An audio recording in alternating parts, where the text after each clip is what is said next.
Genre, il est très... Peut-être qu'on lui a recommandé, c'est son sémancier qu'en 4 mois. Non, 4 mois. Non, c'est très tôt. C'est très tôt. Puisque je vais un peu embrayer, puisque après l'émission, une émission ici, un téléspectateur m'appelle, il me dit, est-ce qu'on peut produire le manioc en 6 mois? Qu'il a suivi, qu'on produit le manioc en 6 mois et on le mange.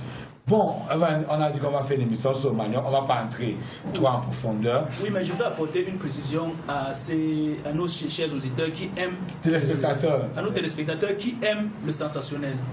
C'est bien beau de développer des cultures à court cycle, mais il faut retenir que chaque fois qu'on gagne en temps en agriculture, on perd un rendement.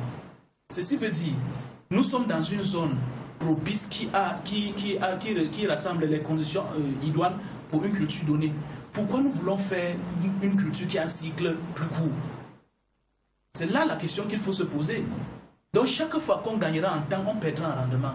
Donc il ne faut pas courir au-devant des choses, mettre de l'argent et ne pas en retour avoir ce qu'on attendait. Ok, vous voulez répondre sur Albert et M. Lionel. Quand Albert a dit que lui, est-ce qu'il peut produire l'ananas à PKI, vu comment... Oui, tout à fait. J'ai tantôt qu'il est très possible de produire l'ananas à Douala. Plus précisément, comme il dit à PK13. Je dis ça parce que j'ai une exploitation là-bas de 2 hectares. Donc l'ananas se développe très bien là-bas. Donc il peut se lancer, il peut produire l'ananas là-bas. Ok. Nous allons continuer. Salut à la team Agri Télé de ce soir. Merci beaucoup pour votre émission. S'il vous plaît, comment se présentent les semences d'ananas? Monsieur Pokam Aidea. La même vue peut-être. L'ananas se cultive, on utilise plus les semences végétatives. Ça veut dire peut-être quand il demande comment se présentent les semences d'ananas, il s'attend peut-être aux graines. Oui, ou la poussière. Oui, il s'attend peut-être aux graines. L'ananas, comme on l'a décrit tout à l'heure, nous avons les différents types de semences qui se développent sur le plan. Oui. Bon, on a les couronnes. Généralement, dans beaucoup de localités, ce sont les couronnes qu'on utilise. Mais dans les ananas industriels, on ne doit pas utiliser les couronnes parce que généralement c'est bougé. Quand c'est bougé, ça veut dire c'est détruit, ça ne peut plus se développer. Donc on doit utiliser les cahiers de tige, oui, les cahiers de souche. C'est comme ça. Ok. Bon, on va y revenir. Est-il conseillé d'utiliser l'engrais dans la production de l'ananas? Tout à fait. En tant que si un producteur peut décider de faire une culture assistée par engrais ou une culture biologique. Donc, il n'est pas interdit d'utiliser l'engrais. Comme dans toute culture, il y a soit tu utilises l'engrais, soit tu n'utilises pas. Ok. J'ajouterais quelque chose. En ce qui concerne les engrais, que ce soit en anaculture ou autre culture, il serait judicieux, avant d'utiliser les engrais, de faire un prélèvement de sol et de l'analyser. Parce que là, l'analyse de sol vous permettra de connaître les caractéristiques, les forces et les faiblesses. Et cela vous orientera et vous permettra de faire moins de dépenses en termes d'engrais. Et quand on parle d'utiliser les engrais, il faut savoir quel type d'engrais utiliser pour ne pas abîmer la culture. L'ananas n'est pas très gourmand en azote. Là, il faut le savoir. Il faut se connaître la bonne formule d'engrais dans le sol. Par exemple, si nous avons un rapport potassium-azote de 2,5, c'est la très bonne formule pour la culture d'ananas. Ok. Bon, il y a l'autre téléspectateur qui revient par rapport aux techniques recommandées en anaculture. Il a demandé le sol. Oui. Peut-être le relief. Le relief doit être comment? Plat, montagneux, bas-fond. Bon, on va toujours, après lui, le nettoyer des rejets. Ça se passe comment? C'est ça qu'il faut l'apprendre. En fait, pour ce qui est du relief, déjà, je dirais ici, bas-fond exclu. L'ananas n'aime pas de l'eau. Je dis d'emblée ici qu'il va falloir mettre sur pied une parcelle très bien drainée. De façon à ce qu'après une pluie, que l'eau puisse cheminer. Parce qu'en fait, l'accumulation d'eau va favoriser le pourrissement, ce qui n'est pas propice pour la culture. Donc déjà le bas-fond est exclu. Mais que ce soit sur un terrain plat, une montagne, il n'y a pas de problème. Mais bas-fond exclu. Maintenant pour ce qui est du traitement des rejets, une fois vous avez vos rejets, je ne sais pas si vous avez ici citer les différentes étapes. Une fois que vous avez vos rejets, il y a déjà la première étape qui est le calibrage. Il faut calibrer vos rejets. Après le calibrage, il va falloir parer vos rejets.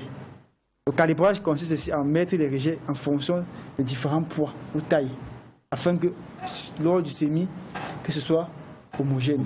Afin de favoriser ainsi le phototropisme, que chaque rejet puisse avoir ainsi de l'énergie solaire pour se développer. Parce que si ce n'est pas calibré, on va avoir un rejet plus grand que l'autre et lui va influencer sur l'autre. Il va étouffer, ça va empêcher son développement. D'où l'importance du calibrage. Après le calibrage, il y a enfin ici comme ça allusion au parage. Le parage consiste à enlever les feuilles mortes qui se trouvent tout autour de la base de la racine. Là, ça va permettre déjà pour ça un but sanitaire et c'est aussi un but de favoriser le développement racinaire. Une fois on a calibré, une fois on a paré, il faut praliner. Le pralinage ici consiste à mélanger ainsi un produit de traitement, soit fongicide, insecticide, pour traiter les rejets. Une fois paré, calibré et praliné, ainsi on peut passer au semis. C'est un peu les différentes étapes qui précèdent le semis. La distance entre les semis, c'est combien? 2 mètres, 3 mètres, 1 mètre, 4 mètres? La distance entre les semis, on peut avoir généralement sur le terrain, bon, j'appelle ça, j'appellerais ça, on peut faire avoir le 4490, 4470, 4460. Non, c'est un peu terre à terre.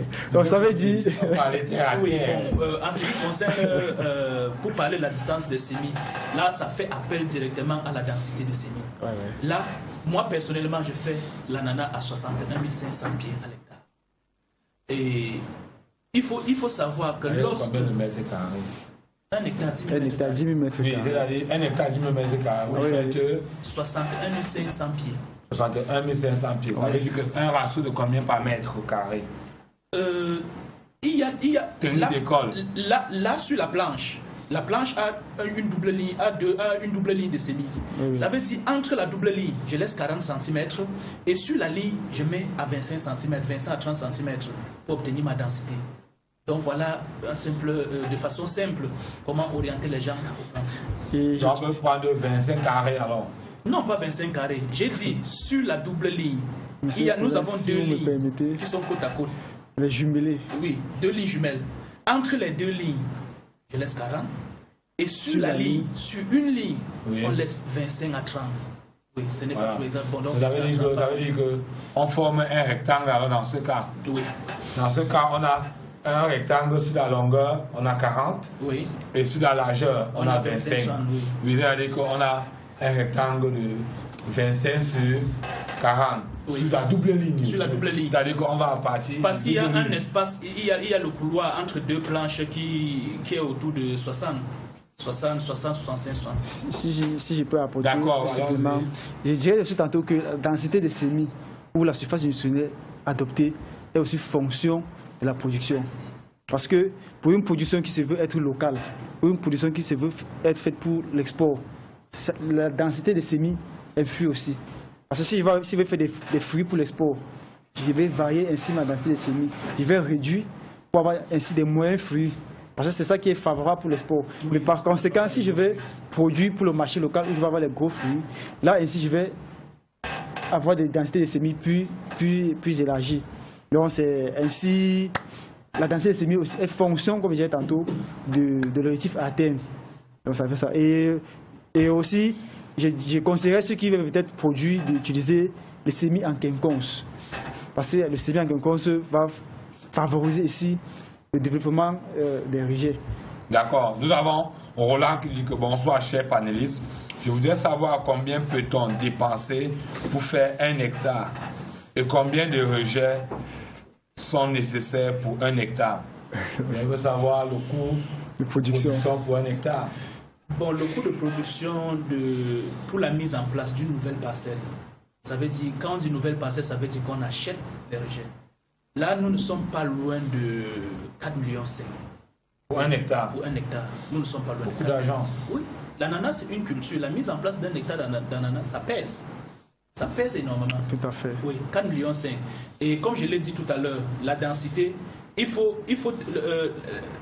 moi, j'opte la densité la plus élevée. Pourquoi? Pour la simple raison que ça me permet de mieux gérer l'herbe. Plus la densité est élevée, moins l'herbe poussera. Bon, On revient. On a dit, il a demandé combien de rejets sont nécessaires. Vous venez de dire ça. J'ai dit, la densité que j'adopte, c'est 61 500. Mais ce ne serait pas bien d'aller en deçà de 50 000. Ok. Oui. Bon, si je peux apporter un peu plus d'informations, je dirais que déjà pour la densité peut être comprise entre 50 et 70 000 pieds à l'hectare. Et maintenant pour le coût de production ici sera en fonction de plusieurs paramètres. Déjà, s'il s'agit d'une forêt primaire, s'il s'agit d'une forêt secondaire, si l'achat des rejets, la disponibilité de l'achat des rejets, la proximité de l'achat des rejets, tous ces paramètres-là vont influer sur le coût de production. Donc comme il a dit tantôt, ça peut être compris entre 4, voire 5, voire 6 millions de francs CFA. Ok. Nous disons à nos téléspectateurs, s'il vous plaît, veuillez nous envoyer des SMS parce qu'il y a beaucoup qui sont en train de nous appeler et nous, nous sommes variants. On vous prie parce que nous n'avons pas le temps nécessaire pour prendre des appels, mais avec votre concours, on pourra voir comment on peut prendre des appels. Mais il est préférable de nous envoyer uniquement les SMS pour qu'on essaye de vous lire et de bien avancer avec le thème. Nous avons encore un SMS, Monsieur Clovis. Je pense que celui-là, vous êtes orienté. Bonsoir à Agri-Télé. Nous vous suivons tous les soirs. Bon, c'est pas tous les soirs peut-être. Nous vous suivons tous les soirs. Et nous avons créé un fan club au quartier Simbo. Nous souhaitons être installés par votre équipe.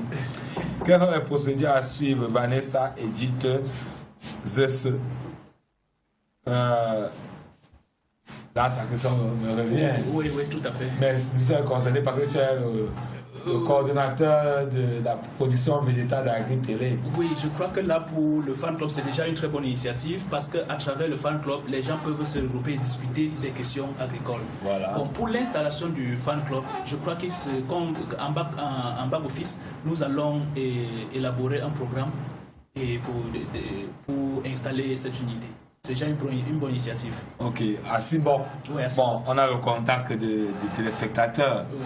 Nous avons son contact. Oui, on va le prendre en back-office. Donc, chers monsieur, appelez-nous après l'émission.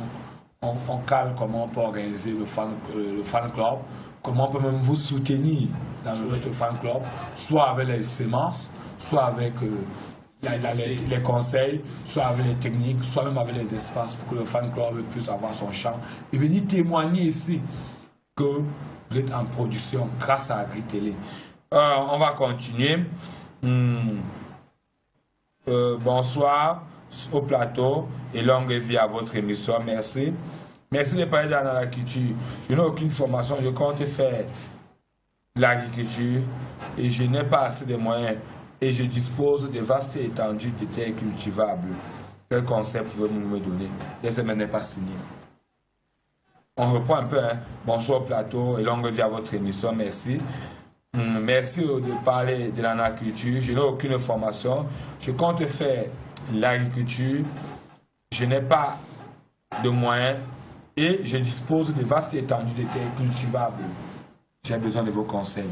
Oui, d'emblée, je dirais que pour se lancer dans l'agriculture, je ne sais pas quels sont ses objectifs s'il se lance dans l'agriculture déjà. Pour se lancer là-dedans, il ne faut pas aller au hasard.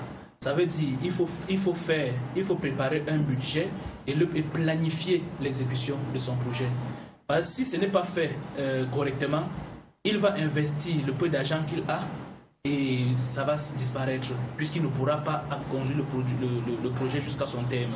Et en outre, il devrait songer à s'approprier le projet. Il doit songer à renforcer ses capacités en ce qui concerne la spéculation choisie afin de maîtriser son sujet quand il est sur le terrain. Parce que se lancer dans l'agriculture comme ça, de façon fortuite, non, parce qu'il a le charme. Oui, il a le foncier. Il a le foncier, c'est pas suffisant. Et une autre